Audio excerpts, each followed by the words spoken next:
Sriwijaya FC masih bertekad kembali di kompetisi kasta tertinggi sepak bola tanah air Liga 1 musim depan.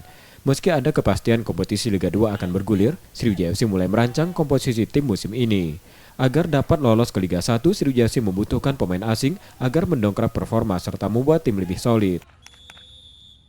Kalau bicara profesional dan kita ingin lolos Liga 1, saya pikir pemain-pemain terbaik ya harus kita miliki. Ya tentu pemain asing juga salah satu pemain yang bisa mendongkrak kita untuk lolos Liga 1. Artinya berkompetisi betul-betul yang memang bisa membuat tim ini lebih solid gitu. Saya pikir pemain asing ya salah satu yang dibutuhkan lah untuk mengangkat tim ya gitu.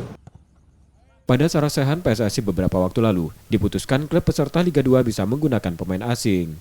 Nur Muhammad, Kompas TV, Palembang, Sumatera Selatan.